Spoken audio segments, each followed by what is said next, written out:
Inflação. Quais são as causas e consequências desse fenômeno? É isso que eu vou falar no vídeo de hoje. Primeiramente, seja muito bem-vindo aqui ao meu canal. Se você ainda não é inscrito, convido você a apertar no botão de se inscrever aqui embaixo se esse conteúdo faz sentido para você e apertar no sininho das notificações para ficar por dentro de todo o vídeo que vier aqui para o YouTube. Partindo aqui para o conteúdo, quais são as causas e as consequências da inflação? Como isso impacta a vida das pessoas, das empresas, como afeta toda a economia? Bem, para as causas da inflação, a principal e a que acontece na maioria das vezes é uma impressão desenfreada de papel moeda, ou seja, injetar muito mais dinheiro na economia.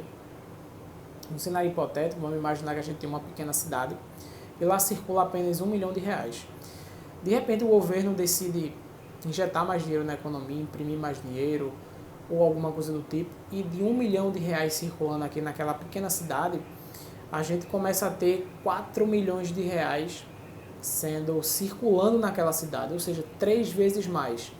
Então a gente teve um aumento monetário muito grande para os mesmos bens e produtos que são consumidos, são produzidos por aquela cidade, por aquelas pessoas. Então, num cenário como esse, as pessoas começam a ter muito mais poder aquisitivo, pelo menos nesse primeiro momento. As pessoas acabam consumindo muito mais. Então, a produção, ela chega a ser muito limitada. Então, as pessoas começam a produzir, mas não conseguem dar conta daquela demanda que cresceu muito. Então, o preço ele acaba sendo impactado. Outra coisa também são os custos de produção.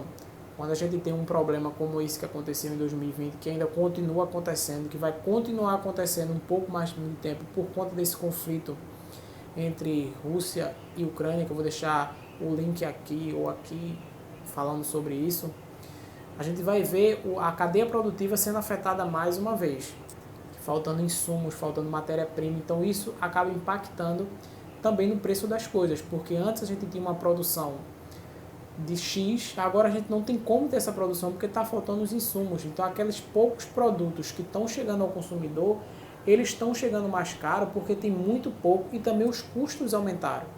Custo de energia, custo de frete, custo de combustível, então tudo acabou aumentando e é como se fosse um efeito dominó.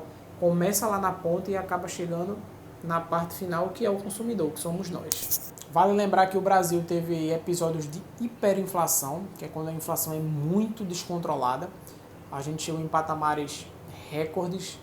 Então, se você não viveu essa época, você pode simplesmente pesquisar na internet ou perguntar a seus pais ou seus avós, a pessoas mais velhas que você, perguntar como é que era naquela época. Vou dar só um exemplo aqui. Naquela época, os preços dos produtos no mercado eram reajustados todos os dias, às vezes 2 a 3 vezes por dia.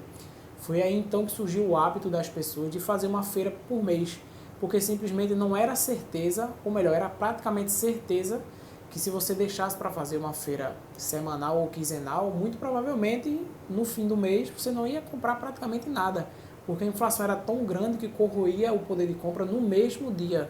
Então, quando as pessoas recebiam aquele dinheiro mensal, aquele seu salário, eles corriam para os mercados para comprar as coisas. Além da injeção de dinheiro ser muito alta naquela época, uma impressão de papel moeda desenfreada, também tinha um consumo desenfreado. E acaba acarretando naquilo que eu falei agora há pouco. As pessoas acabam consumindo muito mais. Então, imagina todas as pessoas praticamente no início do mês ali, começando a comprar, consumir em excesso, porque muito provavelmente não ia conseguir comprar depois. E não só comida, outros hábitos também. As pessoas acabavam comprando tudo de uma vez só. Imagina comprar roupa, calçado, tinha que se comprar tudo naquela hora, enquanto o dinheiro dava para comprar, do que comprar depois. Então esse consumo subiu bastante e o preço também subiu e, consequentemente, todos os custos da cadeia produtiva.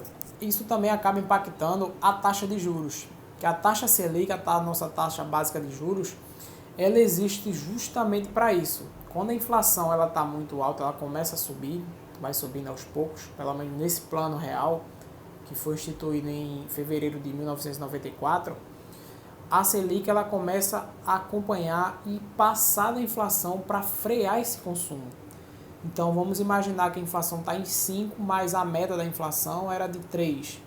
Então essa taxa de juros ela começa a subir, fica um pouco acima da inflação para desincentivar o consumo. Acaba ficando o crédito mais caro, Muito provavelmente, se você fez alguma simulação de um financiamento imobiliário, de automóvel, você viu que se você fez essa simulação antes da taxa subir muito, você tinha um valor de parcela e agora com a taxa menor você vai ver outro valor de parcela. Então isso acaba impactando diretamente, porque se aquele financiamento ele não encaixa no bolso nesse momento, a pessoa acaba deixando de consumir. O mesmo acontece para as empresas que estão buscando uma expansão e não têm esse capital, elas buscam crédito. Acontece a mesma coisa, se esse crédito está mais caro e não se encaixa no bolso daquela empresa naquele momento, ela acaba deixando aquela expansão para depois, uma construção de uma nova fábrica, de uma nova loja, então vai postergando esse consumo.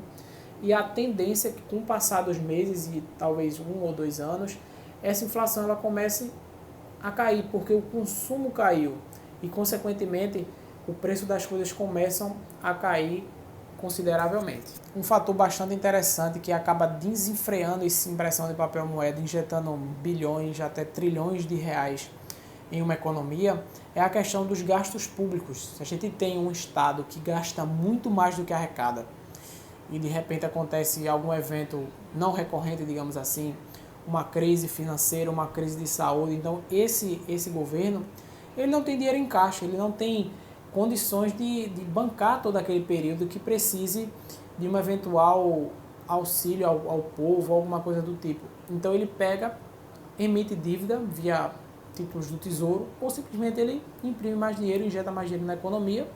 Isso impacta a inflação, impacta a taxa de juros, que foi o que eu disse anteriormente. Então, talvez o ponto principal da inflação seja as dívidas públicas, porque se o governo ele não fecha a conta no verde e acontece algum evento, ele precisa emitir mais títulos de dívida, eles precisam emitir mais dinheiro, então isso acaba impactando como um todo. Mas não só os gastos públicos.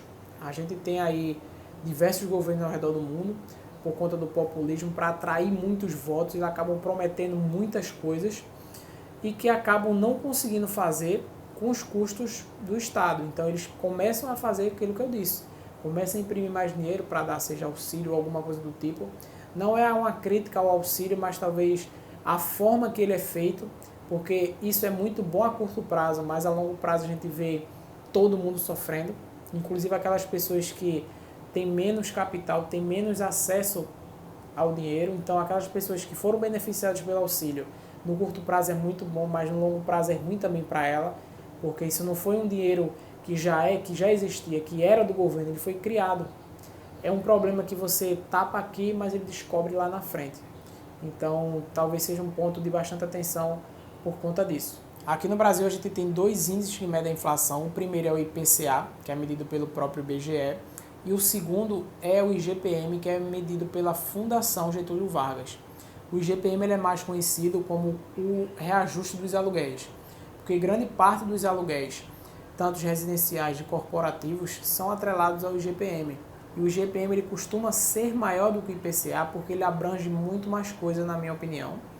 E ele acaba subindo muito mais do que o IPCA. Se o IPCA está em 10, o IGPM está em 30, 35. Eu acho que ele retrata muito mais a realidade daquilo que a gente sente quando a gente vai no mercado, quando a gente vai no shopping comprar alguma coisa. A gente vê a alta dos preços maior, sendo mais representativo pelo IGPM do que pelo próprio IPCA. Bem, esse foi o vídeo de hoje falando quais são as principais causas e consequências da inflação. Se esse conteúdo fez sentido para você, deixa sua curtida aqui embaixo, compartilha com um amigo e até a próxima. Tchau!